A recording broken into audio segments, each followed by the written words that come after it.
بحیثیت مسلمان ہمارے لیے اسلام میں عبادات جتنی اہمیت کی حامل ہیں، نماز، روزے، حج و زکوٰۃ، تو صرف ان ایکٹیویٹیز اور ان اعمال کی ہی اہمیت نہیں، بلکہ ہمیں روزمرہ زندگی جو ہم گزارتے ہیں، ہم کیا کھا رہے ہیں اور کیا پی رہے ہیں، کیا کما رہے ہیں، اس کا بھی اسلام میں بڑا گہرا تعلق ہے۔ یعنی کچھ بھی کھا لو، کچھ بھی پی لو اور آ کر کے مسجد میں نماز پڑھ لو، یہ اسلام نہیں ہے۔ اسلام تمہیں اندر سے بھی پاک دیکھنا چاہتا ہے، باہر سے بھی پاک دیکھنا چاہتا ہے۔ چہرے سجا لیں، کپڑے اچھے پہن لیں، لیکن پیٹ میں حرام رزق ڈال کر کے آئیں، اللہ کی بارگاہ میں اس کا کوئی سجدہ قبول نہیں ہے۔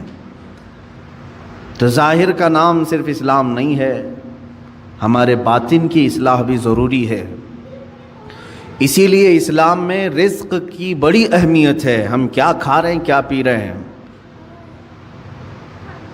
اگر آپ نے رزق کے متعلق سوچ و بچار نہیں کیا تو ہو بہو آپ اس کائنات میں جانوروں کی زندگی گزار رہے ہیں۔ جانوروں کے لیے کوئی ریسٹرکشن نہیں ہے، کوئی حد نہیں ہے، کوئی ممانعت نہیں ہے۔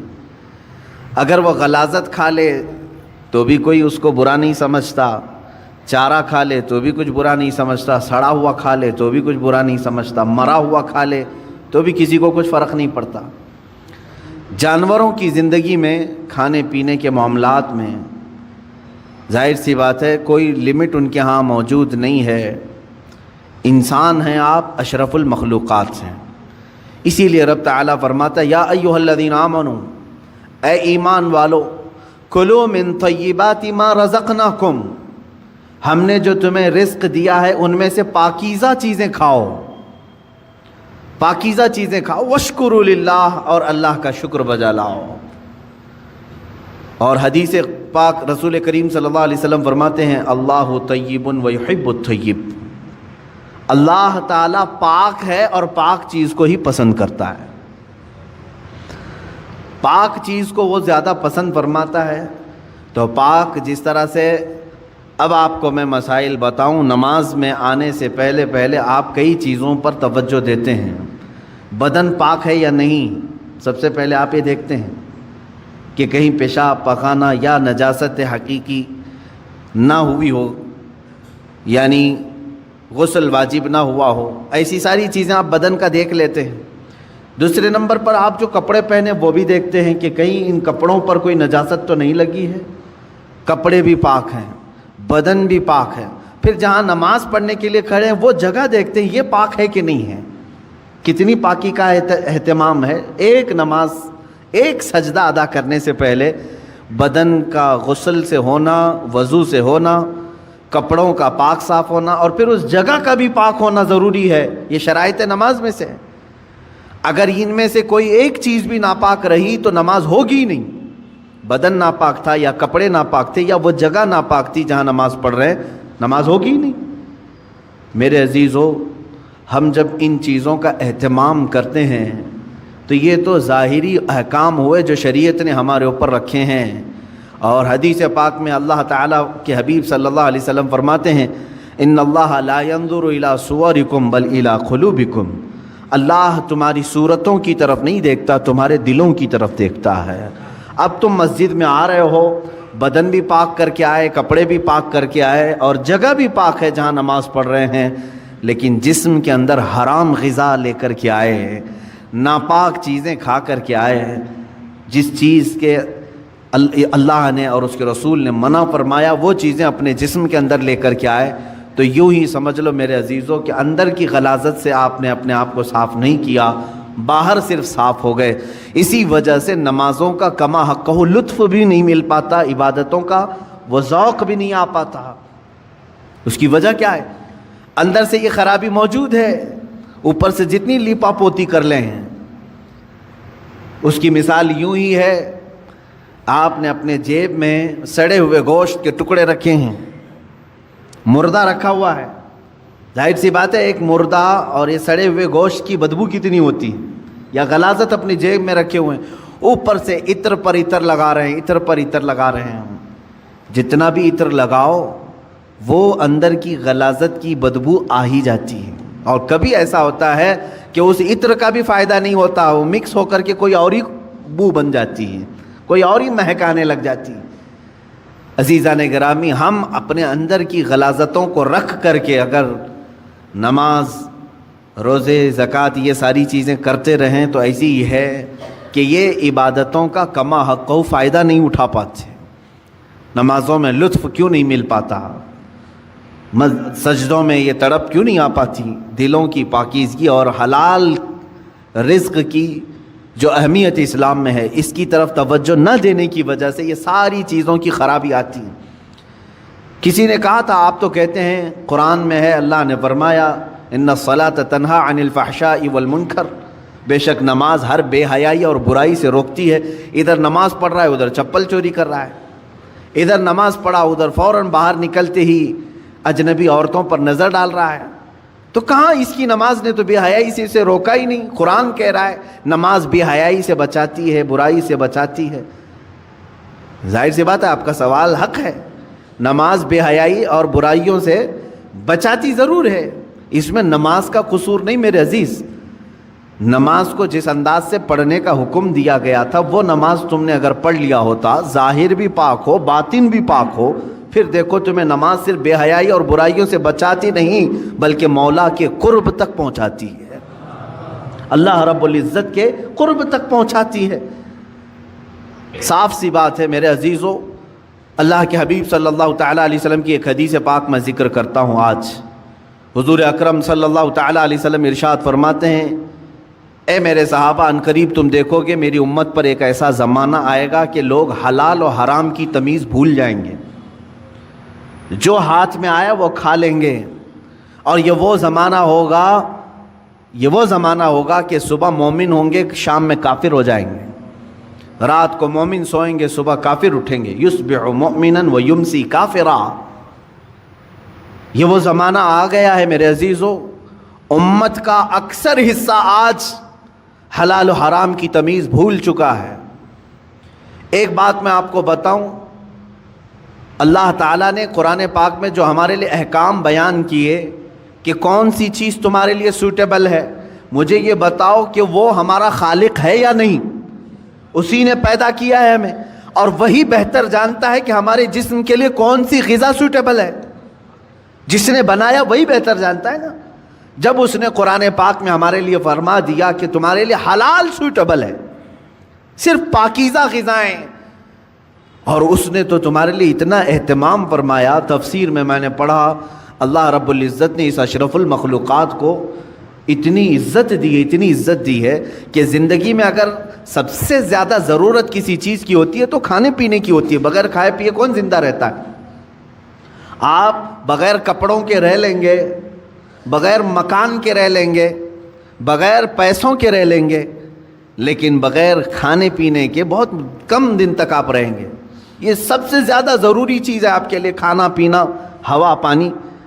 لیکن پورے جانوروں کو دیکھو، ان کا رزق ان کے سامنے پڑا رہتا ہے، سر جھکا کر کھاتے ہی کہ نہیں کھاتے؟ بکری اپنا چارہ زمین پر چاٹ کر کے کھاتی ہے، بیل، بھینس، کتا، بلی، جس کو بھی آپ کھانا ڈالیں، پانی ڈالیں، دودھ ڈالیں، جو کچھ بھی ان کی غذائیں ڈالیں، وہ اپنا سر زمین پر رکھ کر کے اپنی زبان کو کھانے سے لگا کر کے کھاتی ہیں، سر نیچے کر کے کھاتی ہیں۔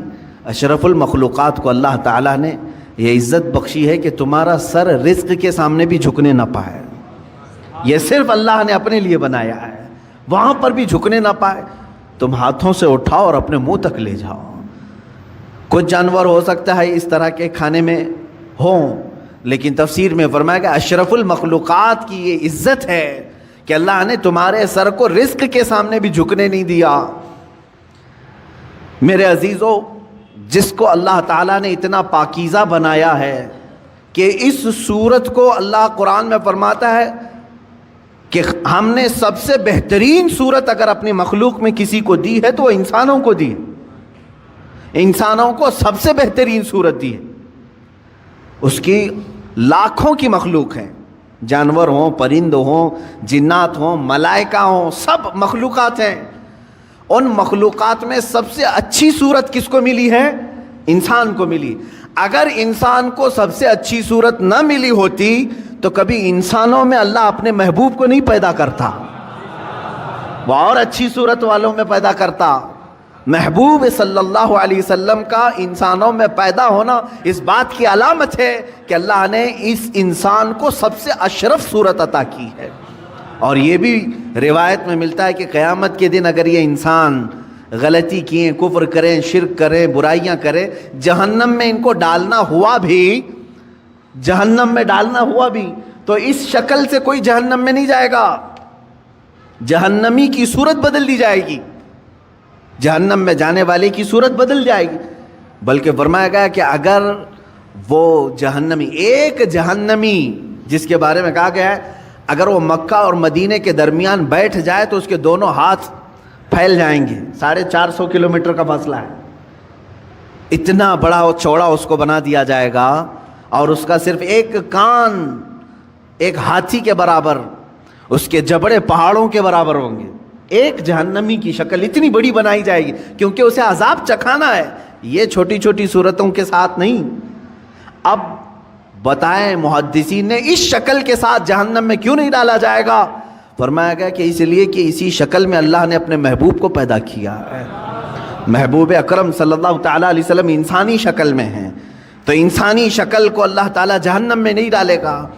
میرے عزیزو, میں بات یہاں پر یہ کر رہا ہوں کہ جس کو اللہ نے اشرف بنایا, اعظم بنایا, اجمل بنایا, خوبصورت بنایا ہے, اس کی زندگی کے لیے تو یہ ضروری ہے کہ اب وہ کیا کھا رہا ہے, کیا پی رہا ہے, اپنے سٹینڈرڈ کو دیکھ کر کے کرے, اپنے معیار کو دیکھ کر کے. تم اگر وہی چیزیں کھا رہے ہو جو کتا کھا رہا ہے تو فرق کیا رہ گیا تمہارے پاس؟ تم اگر وہی چیزیں کھا رہے ہو جو خنزیر کھا رہا ہے تو فرق کیا رہ گیا تمہارے؟ تم اشرف المخلوقات ہو, تمہیں اللہ نے پاکیزہ اور حلال چیزیں عطا کی ہیں. کیا کسی انسان کو غلاظت کھاتے ہوئے دیکھا آپ نے؟ اور اگر وہ کھاتا ہے تو عقل سے بہرا ہے, عقل سے پیدل ہے, انسانیت بھول چکا ہے. عزیزان گرامی وقار, جب ہم غلاظت, پیشاب, پاخانہ, گوبر نہیں کھا سکتے انسان, تو اسی طرح مسلمان کو اللہ تعالیٰ نے فرمایا تم سود نہیں کھا سکتے, تم جوا کے پیسے نہیں کھا سکتے, تم چوری کا مال نہیں کھا سکتے, اس لیے کہ یہ بھی غلاظت ہے, یہ غلاظت ہے. اور ایسی غلاظت ہے کہ بظاہر تمہیں نظر نہیں آئے گی لیکن تمہاری روح کو ہمیشہ کے لیے خراب کر دے گی. کچھ چیزیں زہر ہیں میرے عزیزو, پوائزن. اگر پوائزن پی لو تو ہو سکتا ہے کہ تمہاری جان چلی جائے, گوشت کے ٹکڑے گل جائیں, انتڑیاں کٹ جائیں. لیکن جو حرام پوائزن ہے, سود ہے, جس کو آپ فائنانس کہو, بڈی کہو, بیاج کہو, کہ کوئی بھی نام دے لو, شراب حرام کر دیا اللہ تعالیٰ نے, یہ پوائزن ہے, زہر ہے مسلمان کے لیے. جوا حرام کر دیا ہے شریعت اسلامیہ نے, اس سے جو بھی آمدنی ہوئی, جو بھی انکم ہوئی, یہ غلاظت ہے, یہ پوائزن ہے. یہ جب ہمارے پیٹ کے اندر جائے تو کیا ہوتا ہے جانتے ہیں؟ دنیاوی زہر تمہارے جسم کو ناکارہ کر دے گا, لیکن اللہ کے حبیب صلی اللہ علیہ وسلم نے فرمایا جس نے حرام لقمہ اپنے پیٹ میں ڈالا تو پھر وہ گوشت جنت میں کبھی نہیں جا سکے گا. حرام سے پلا ہوا گوشت جنت میں داخل نہیں ہوگا. میرے آقا صلی اللہ علیہ وسلم نے فرمایا اس کے لیے سب سے بہترین چیز ہے کہ اس پیٹ میں جہنم کی آگ بھر دی جائے, دوزخ کی آگ ہی بھری جائے گی. اے مومنو, تمہارے لیے اللہ تعالیٰ نے جو راستے بیان کیے ہیں ان راستوں سے ہرگز نہ ہٹنا, ہرگز نہ ہٹو. قرآن پاک میں اللہ تعالیٰ نے ایک جگہ نہیں کئی جگہوں پر ارشاد فرمایا کہ تم زمین میں پھیل جاؤ, اللہ کا رزق تلاش کرو. اب میں آپ کو یہاں ایک پریکٹیکلی بات بتا دوں. میں نے جن چیزوں کو منع آپ کے سامنے ابھی منع کے طور پر پیش کیا, چوری ہوئی یہ حرام ہے, سود یہ حرام ہے, جوا یہ حرام ہے, شراب کے پیسے یہ حرام ہیں. یہ 4-5 چیزیں میں نے گنائے نا. آپ کو میں بتاؤں اللہ تعالیٰ کی یہاں پر موجودہ نعمتوں میں حرام بہت کم ہے, حلال کی تعداد بہت زیادہ ہے, حلال کی تعداد بہت زیادہ ہے. لیکن جس کی روح بیمار ہو, جس کا خاتمہ خراب ہونا ہو, وہ بہت زیادہ حلال کو چھوڑ کر کے چھوٹے سے حرام کے ایک ہی دروازے کو پکڑنے کی کوشش کرتا ہے. حلال دروازے دنیا میں 100 کی تعداد میں، تو حرام دروازہ ایک ہی ہے، لیکن داخل اس میں آسانی سے ہونے کی کوشش کرتا ہے بندہ۔ قرآن پاک میں آپ دیکھیں اللہ نے فرمایا حرم الربا، سود کو اللہ نے حرام کر دیا، لیکن اس کے بدل میں کیا کیا حلال ہے، یہ کبھی سوچا آپ نے؟ سود حرام ہے، بڑھا کر کے پیسہ لینا، بیاج، یہ حرام ہے، اللہ نے فرما دیا، لیکن کیا اس کے علاوہ کوئی دوسرا راستہ ہے ہی نہیں پیسے کمانے کا؟ اللہ تعالیٰ نے فرمایا تجارت تمہارے لیے حلال ہے، ملازمت تمہارے لیے حلال ہے، کھیتی باڑی تمہارے لیے حلال ہے، نوکری تمہارے لیے حلال ہے۔ تم یہ تمام راستے، ایک سود کو حرام قرار دیا اور کئی راستے حلال کے اللہ نے خود تمہیں بتائے۔ مشارکت ہے، پارٹنرشپ کر لو، مزاربت ہے، نفع میں حصہ داری مقرر کر لو، یہ حلال طریقے بتائیں۔ شراب کو اللہ نے حرام کر دیا تو کیا پوری دنیا کی پینے والی چیزیں سب حرام ہو گئی؟ ایک کو اللہ نے فرمایا حرام ہے شراب، جس سے نشہ ہے، بدلے میں اللہ تعالیٰ نے ہزاروں چیزوں کو رکھا۔ دودھ پی لو حلال ہے، شربت پی لو حلال ہے، مٹھائیاں کھا لو حلال ہے۔ حلال کی تعداد دنیا میں بہت ہے، حرام کی تعداد کم ہے، لیکن انسان جب شیطانیت پر اتر آتا ہے تو ہزاروں حلال کو چھوڑ کر تھوڑے سے حرام میں ہی جانا پسند کرتا ہے۔ سورہ قیامہ کی آیت ہے، اللہ رب العزت فرماتا بل یرید الانسان لیفجر امامہ، انسان یہ چاہتا ہے کہ اس کے سامنے بے حیائی کی جائے، وہ پسند اسی چیز کو کرتا ہے اکثر۔ تمہیں اللہ تبارک و تعالیٰ نے اگر کسی چیز کو دیکھنے سے منع فرمایا اجنبی عورتوں سے، تو کیا تمہارے لیے کوئی عورت دیکھنا حلال ہی نہیں ہے؟ تمہاری ماں کو دیکھنے پر کعبہ مکرمہ دیکھنے کا ثواب رکھا گیا، تمہاری بہنوں کو دیکھنا تمہارے لیے حلال رکھا گیا ہے، تمہاری بیویوں کو دیکھنا حلال رکھا گیا ہے، بلکہ ثواب بھی رکھا گیا ہے، تمہاری بیٹیوں کو دیکھنا تمہارے لیے حلال رکھا گیا ہے، ثواب بھی رکھا گیا ہے۔ ایک اجنبی خاتون کو دیکھنا حرام اللہ نے فرمایا ہے، تو ایسا نہیں کہ پوری دنیا کی عورتیں تم کو دیکھ نہیں سکتے۔ عزیزان گرامی وقار، حرام کی تعداد کم ہے اور حلال کی تعداد زیادہ ہے، لیکن جس کے اندر جس کا باطن خراب ہو چکا ہو اس کی طبیعت حرام کی طرف ہی مائل ہوتی ہے۔ اللہ کے حبیب صلی اللہ تعالیٰ علیہ وسلم کی ایک حدیث میں سناؤں آپ کو۔ موسیٰ کلیم اللہ علیہ الصلاۃ والتسلیم کوہ طور پر جا رہے تھے، ایک بندے کو آپ نے روتے ہوئے گڑ گڑاتے ہوئے دیکھا، وہ دعا کر رہا تھا، اور کیسے دعا کر رہا تھا، اتنا رو چکا تھا وہ کہ اس کے کپڑے بھیگ چکے تھے آنسوؤں سے، اس کے آنسوؤں سے کپڑے بھیگ چکے تھے، رو رو کر کے زارو قطار وہ دعائیں کر رہا تھا۔ موسیٰ علیہ السلام جلیل القدر پیغمبر ہے، انہیں ترس آ گیا اس پر۔ طور پر جانے کے بعد اللہ کی بارگاہ میں انہوں نے اس کی سفارش کی، اے مولا وہ بندہ جو کوہ طور کے نیچے بیٹھا ہے تجھ سے اتنی دیر سے مانگ رہا ہے کہ آنسوؤں سے اس کے کپڑے تر ہو گئے ہیں، اس کی دعا سن لے مولا، اس کی دعا قبول کر لے۔ رب تعالیٰ نے فرمایا اے موسیٰ، مانگتے مانگتے اس کے ہاتھ آسمان کو پہنچ جائیں، روتے روتے وہ مر بھی جائے تو میں اس کی دعا قبول نہیں کروں گا۔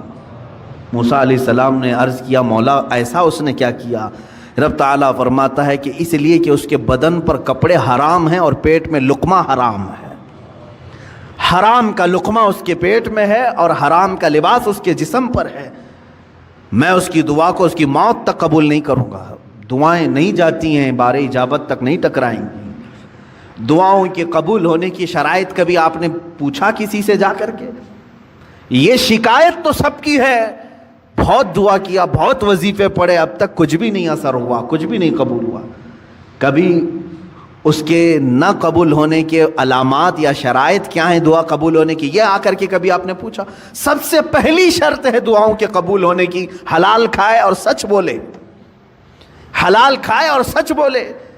اللہ کے حبیب صلی اللہ علیہ وسلم نے ایک صحابی کو یہ عمل بتایا، کہا اگر تم چاہتے ہو کہ ہر دعا تمہاری قبول ہو جائے تو مستجاب الدعوات بن جاؤ، تو دو چیزوں کی پابندی کرنا، زبان سے سچ بولنا اور منہ سے حلال لقمے کھانا، پھر کوئی وظیفہ کرو نہ کرو اللہ تمہاری ہر دعا قبول کرے گا، مستجاب الدعوات بنو گے۔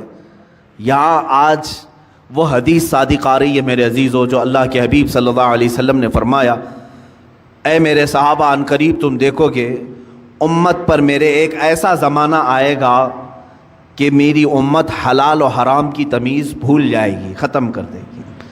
وہ زمانہ میں اب آنکھوں سے دیکھ رہا ہوں، آج امت مسلمہ کو پوری دنیا نے سودی کاروبار پر لگا کر رکھا ہے۔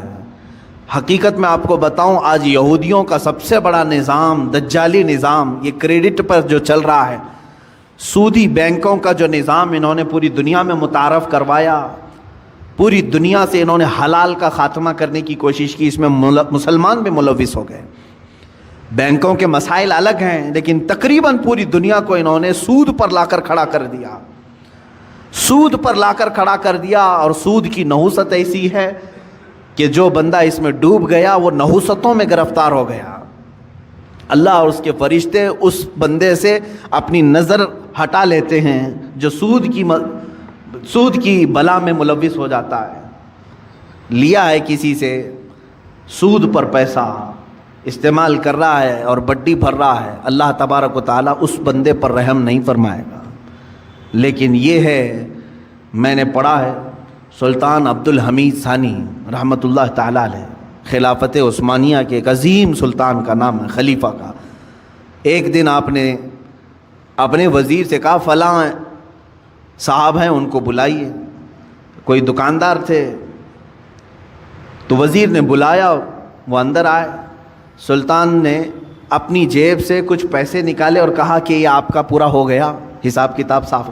بادشاہ وقت ہے، خلیفہ عبد الحمید ثانی، جس کی حکومت تقریباً آج کے 40 کنٹریز پر تھی، 40 ملکوں پر، وہ ایک بنیا سے دکان کے حساب کتاب کر رہا ہے اور پیسے واپس دے رہا ہے۔ وہ جب باہر نکلا بنیا تو وزیر نے پوچھا کہ آپ کو کیوں بلائے تھے خلیفہ اسلام، آپ کو کیوں بلائے تھے؟ کیا کہا؟ میرا ان کے اوپر کچھ قرضہ باقی تھا، مجھ سے انہوں نے قرضہ لیا تھا، وہ لوٹانے کے لیے بلائے۔ کہا وقت کا 40 ملکوں پر حکومت کرنے والا خلیفہ دکان کے ایک بنیا سے قرضہ لیا ہوا ہے؟ تو انہوں نے کہا ہاں، وہ بسا اوقات مجھ سے لیتے رہتے ہیں۔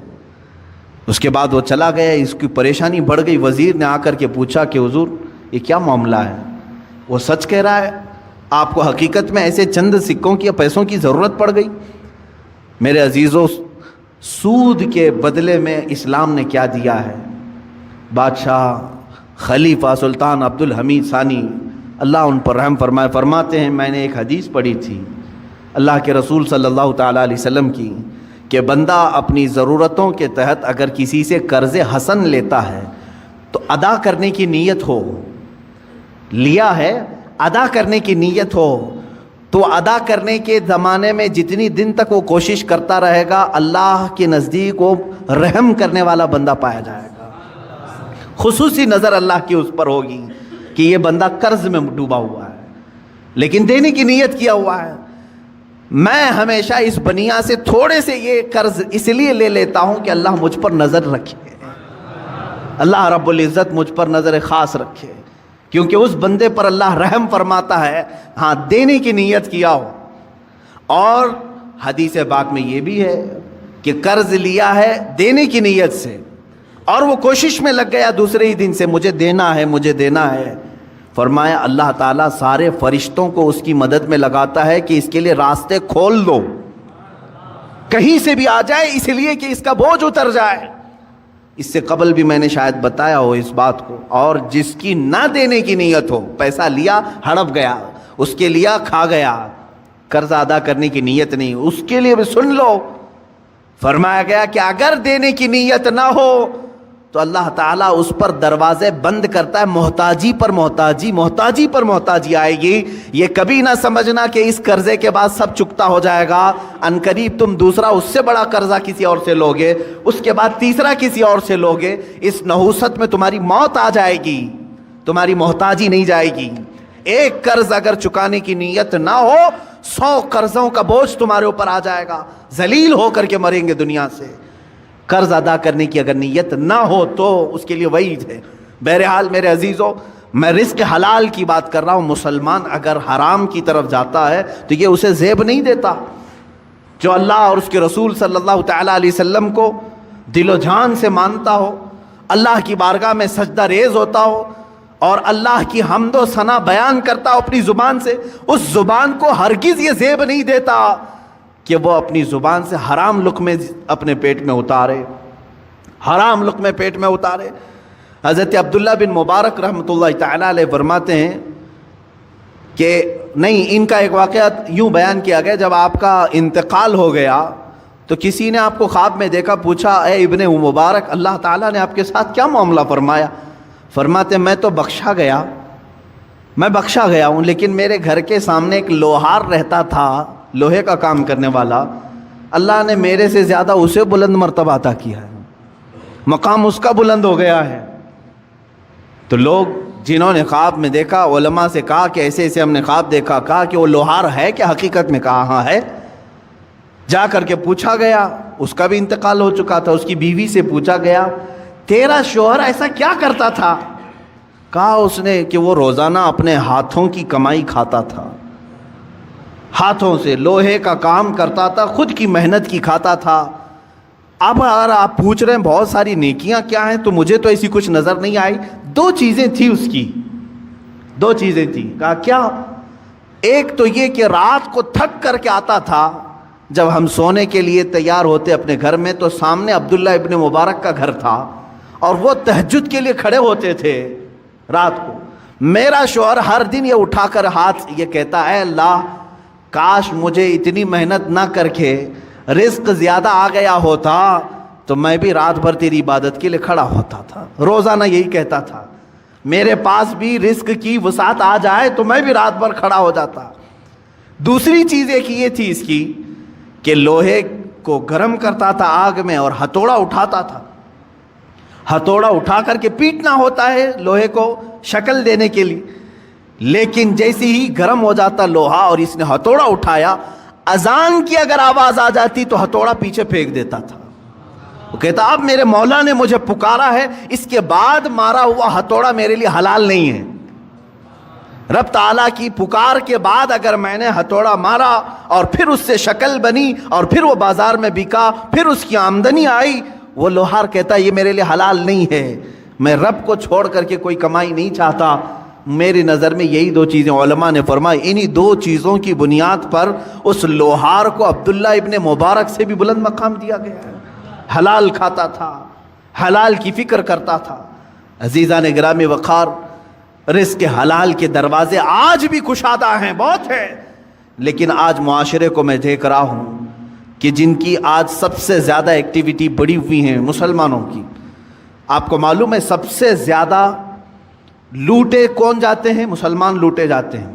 دنیا کو یہ معلوم ہے کہ یہ ایسے ہیں جو محنت کم کرنا چاہتے ہیں اور کمانا زیادہ چاہتے ہیں، ان سے کام کاج زیادہ نہیں ہوتا مسلمانوں سے، تو ان کو راتوں رات بادشاہ بننے کی فکر ہوتی ہے۔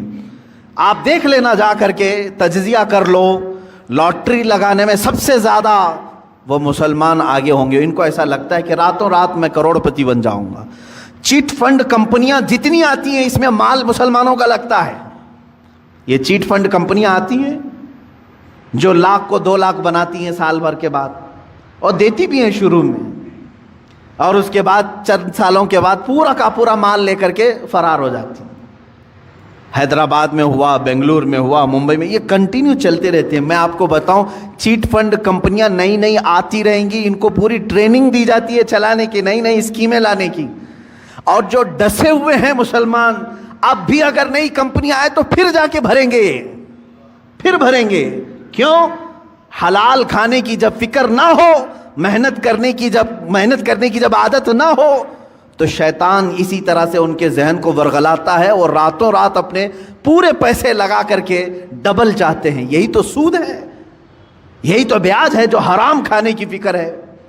اور آج کرکٹ کی دنیا میں جو پیسے لگائے جا رہے ہیں، اور جان بوجھ کر کے اس زمانے میں مسلمانوں کو، نوجوانوں کو اس میں مبتلا کیا گیا ہے کہ تمہارا مال ختم ہو جائے۔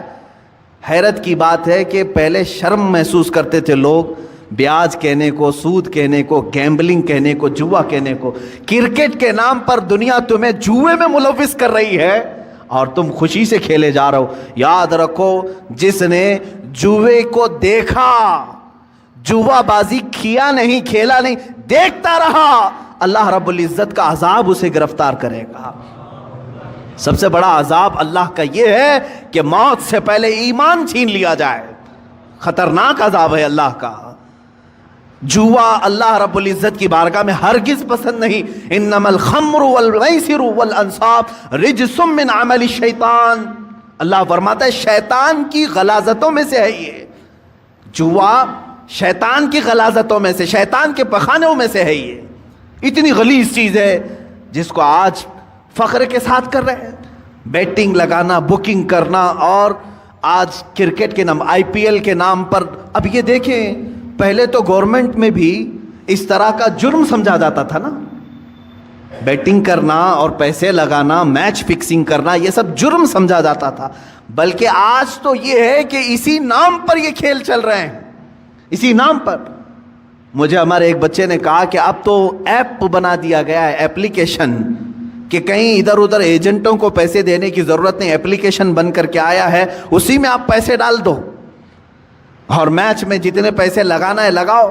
شروع میں جو لگاتا ہے اسے لگ کر کے بھی آ جاتے ہیں اور یہ خوش ہو جاتا ہے نوجوان, میں نے 500 لگایا تھا, 1000 آ گئے میرے پاس. اللہ کی پناہ میرے عزیزو, تمہارا ایمان غارت ہو جائے گا, ختم ہو جائے گا. یہ میچ فکسنگ کے معاملات, بکنگ, بیٹنگ, یہ پورا کا پورا جوا کھیل رہے ہیں بچے ہمارے. سنو حدیث پاک, میرے آقا صلی اللہ تعالیٰ علیہ وسلم نے فرمایا, جو سود کھایا یا جوا کھیلا, توجہ, جوا کھیلا, میں خالی کرکٹ کی بات نہیں کر رہا ہوں. ہمارے بچے اپنی فٹنس کے لیے بہت سارے کھیل کھیلتے ہیں, میں نے کبھی ان کو نہیں روکا. آپ ورزش کی نیت سے بہت ساری چیزیں, لیکن وہی پیسہ لگا کر کے کھیلا, جوا ہو گیا. جوا ہو گیا, پورا کا پورا جوا ہے, گیمبلنگ ہے. حدیث پاک میں ہے جو جوا کھیل کر کے آیا, سود کا لقمہ کھا کر کے, اگر وہ مسجد میں آ بھی گیا اور وضو کیا, میرے آقا فرماتے ہیں اس نے خنزیر کے خون سے اپنے ہاتھ اور پیروں کو دھویا ہے. اس نے اپنے چہرے کو اور اپنے ہاتھوں کو خنزیر کے غلیظ جانور کے خون سے رنگا. اس کا کوئی وضو نہیں ہے, اس کی کوئی نماز نہیں ہے. اے مسلمانوں, کیا تم یہ چاہتے ہو کہ تمہاری عبادتیں منہ پر مار دی جائیں؟ بچوں کو آج مجھے بیدار کرنے کی ضرورت ہے, اس لیے میں نے آج گفتگو کی. اے میرے عزیزو, یہ دنیا جو تماشے دکھا رہی ہے, یہ تماشے ہیں. یہ جو دنیا لہو و لعب کی باتیں کر رہی ہے, قرآن نے بہت پہلے فرما دیا, انما الحیات الدنیا لہو و لعب. دنیا کی پوری زندگی کھیل کود ہے, تماشا ہے. چند دنوں کے بعد ویرانی آ جائے گی, چند دنوں کے بعد سناٹا ہے. بعض بزرگوں نے یہ فرمایا پوری دنیا کی مثال اسٹیڈیم کی طرح ہے, کھیل کی طرح ہے.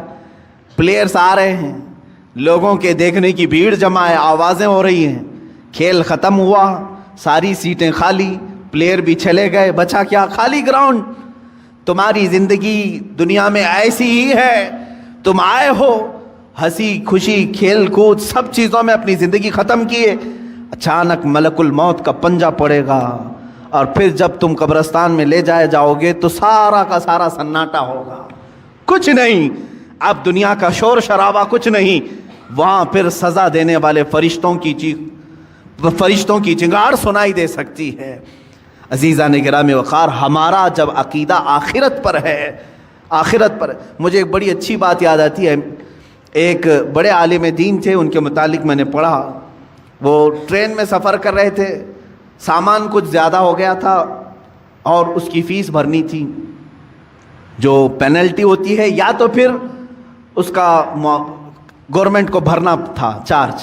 ٹی ٹی جو تھا اس نے کہا مولانا صاحب رکھ لیجئے, میں ہی ہوں سفر پر, اگلے اسٹیشن تک میں ہوں, میرے بعد جو ٹی ٹی آئے گا اس کو میں نے کہہ دینا ہے, میں بتا دوں گا کہ مولوی صاحب سفر پر ہیں, وہ بھی آپ کو کچھ فائن نہیں لگائے گا اور آگے اسٹیشن تک آپ کو چھوڑ دے گا.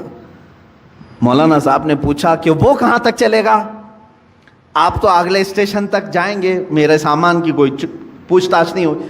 دوسرا ٹی ٹی آئے گا جس کو آپ بولیں گے وہ کہاں تک جائے گا؟ کہا ٹرین جہاں تک جائے گی وہ ٹی ٹی رہے گا. تو انہوں نے کہا نہیں, مجھے اور آگے تک جانا ہے, مجھے اور آگے تک جانا ہے. کیا وہ ٹی ٹی وہاں تک آئے گا؟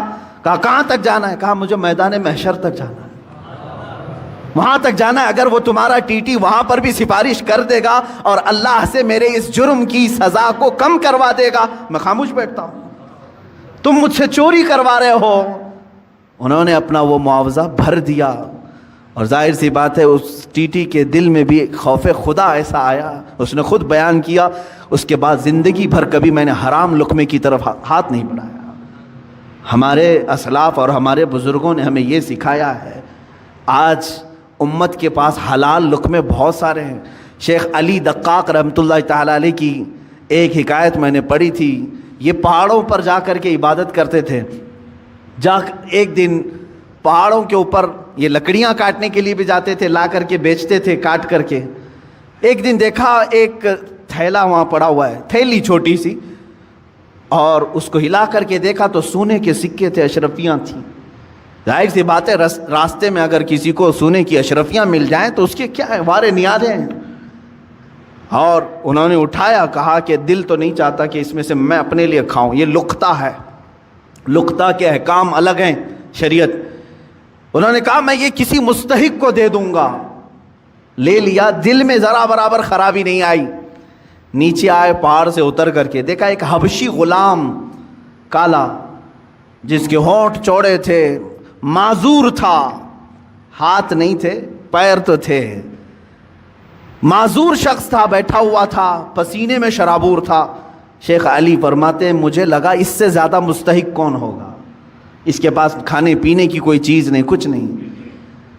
آپ لے جا کر کے وہ سونے کے سکے والی جو تھیلی ہے، اشرفیوں کی تھیلی، اس حبشی غلام کو دے دیتے ہیں، لے تو اپنے خرچے کر، اس میں مزے کے ساتھ زندگی گزار۔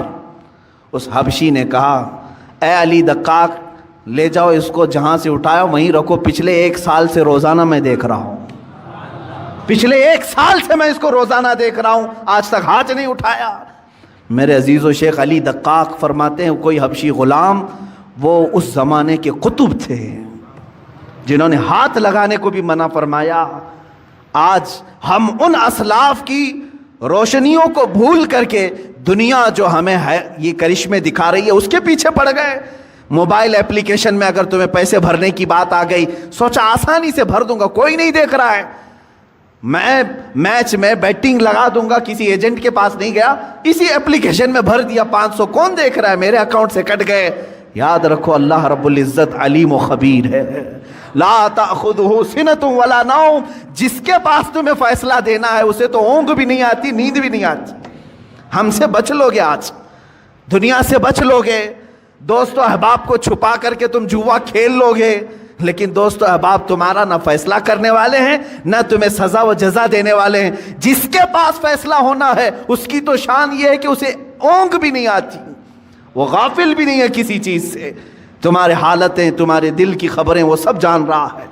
تو یاد رکھو جو نوجوان اس آفت اور بلا میں ملوث ہو گئے ان کے لیے میں کہوں گا کہ تمہارے لیے دردناک عذاب ہے، دردناک عذاب ہے۔ یہ راستہ جو تم نے چنا ہے یہ اسلامی راستہ نہیں ہے۔ اب حرام کی جو وعیدیں ہیں جانتے ہو، اللہ اکبر، میرے آقا صلی اللہ تعالیٰ علیہ وسلم نے فرمایا جس نے حرام لقمہ کھایا، سود کا ہو کہ جوا کا ہو، حدیث میں سود کے لیے یہ لفظ آیا ہے، جو راتوں رات کمانے کے چکر میں خواب دیکھتے رہتے ہیں ان کے لیے بھی سنیں آپ، پیسے 1 لاکھ روپے ہیں تو سوچتے مارکیٹ میں گھما دوں گا، لگ کر کے تو آ جائیں گے، لوگ اپنی ضرورتوں کے اعتبار سے یوز کر لیں گے اور مجھے بڑھا کر کے دے دیں گے۔ یہ جو سودی کاروبار میں جو لوگ ملوث ہیں، میرے آقا صلی اللہ علیہ وسلم فرماتے ہیں یہ سود 1 لاکھ 2 لاکھ کھانے کی بات الگ ہے، جس نے 1 درہم کھایا، 1 لقمہ کھایا، گویا کہ اس نے خانہ کعبہ کے سامنے اپنی ماں سے زنا کیا، معاذ اللہ رب العالمین، 100 بار معاذ اللہ۔ رونگٹے کھڑے ہو جاتے ہیں، اس طرح کی وعید آئی ہے، اتنی خطرناک وعید کسی اور گناہ پر میں نے نہیں پڑھی، اتنی سخت وعید ہے حرام لقموں کے متعلق۔ مسلمانوں کو تو ان حالات میں میرے عزیزو اللہ کی بارگاہ میں جواب دینا ہے، ہر نوجوان کو، ہر مرد کو، ہر عورت کو، تمہارے لیے حلال راستے کشادہ ہیں۔ تم نہیں جانتے کہ اپنے محنت سے کمانے کے متعلق میرے آقا صلی اللہ علیہ وسلم نے کیا فرمایا؟ فرماتے ہیں اللہ رب العزت کی بارگاہ میں سب سے پسندیدہ عمل کیا ہے؟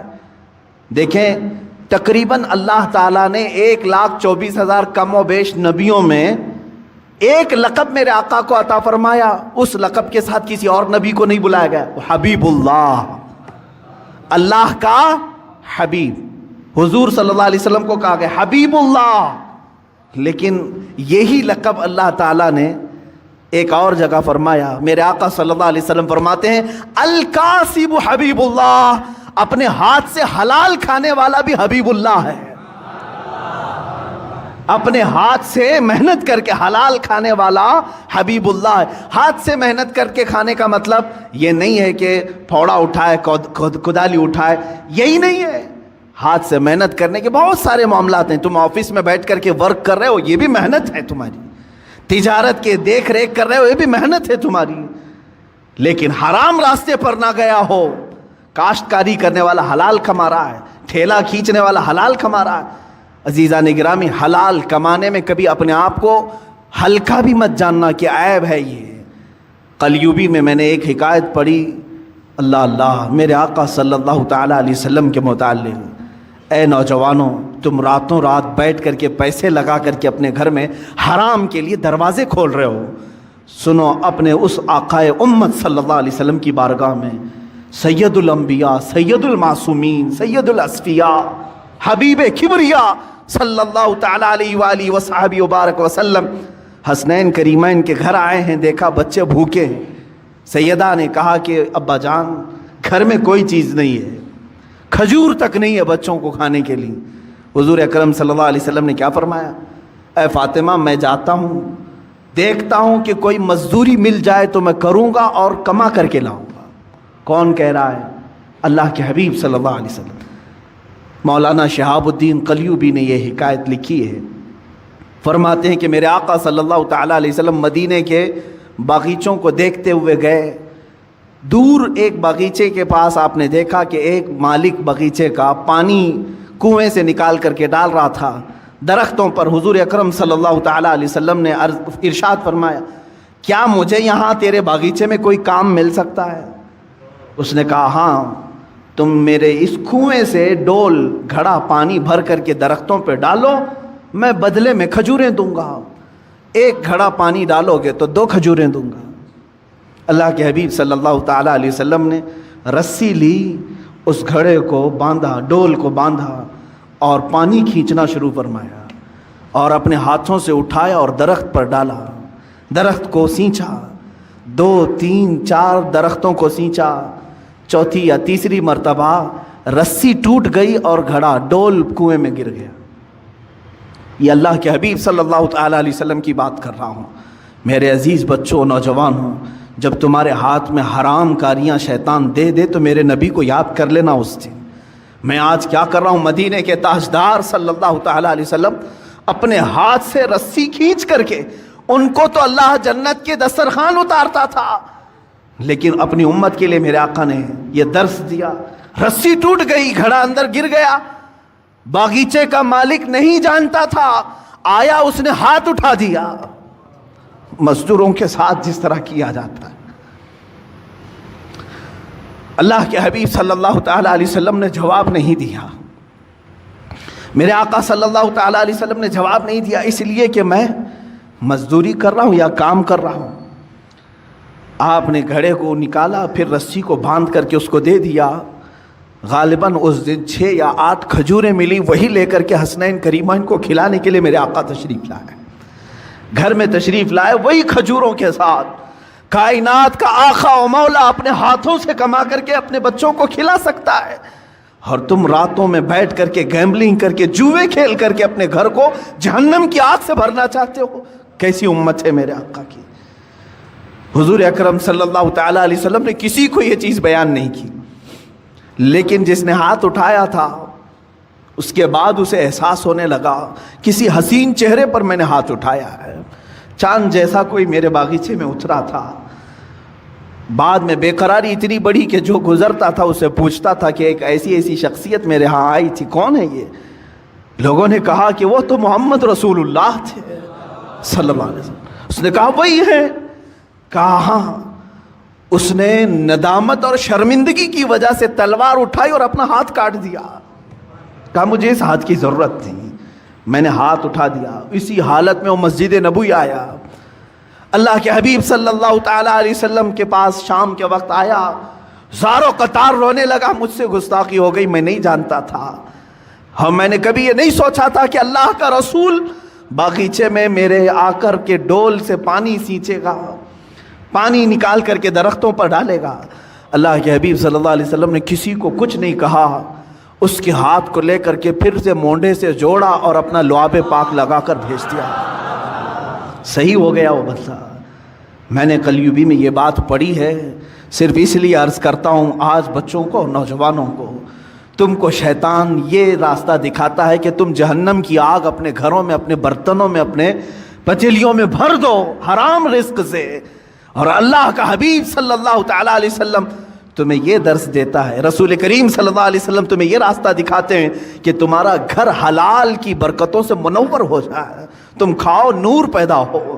جس کے گھر میں حلال رزق ہوتا ہے اس کو عبادتوں کا ذوق بڑھ جاتا ہے، اس کے سجدوں میں لذت زیادہ ہو جاتی ہے، وہ مسجد سے نکلنے کی خواہش کبھی نہیں کرتا، وہ اللہ کی بارگاہ میں ملاقات کی خواہشیں زیادہ کرنے لگ جاتا ہے۔ حلال جب جسم کے اندر نہ ہو تو پھر اس کے پیٹ میں غلاظتیں ہی زیادہ، افکار و نظریات خراب، پراگندہ اور ہمیشہ حرام کاری کرنے کی خواہشیں پیدا ہونے لگتی ہیں۔ سیم یہی مثال ہے کہ اس پیٹ میں تم غلاظت ڈالو گے، ہاتھوں اور پیروں سے غلیظ کام ہی ہوں گے۔ حلال لقمے ڈالو تو آنکھوں سے بھی نور چمکے گا، زبانوں سے بھی شہد ٹپکے گا، ہاتھوں اور پیروں سے بھی نیکیوں کے کام ہوا کریں گے۔ رزق کا بڑا اہم رول ہے اسلامی زندگی میں، اگر مسلمان اس کی توجہ نہیں کرتا تو میں سمجھتا ہوں وہ ظاہری مسلمان ہے، باطن میں جہنم کی آگ بھر رہا ہے۔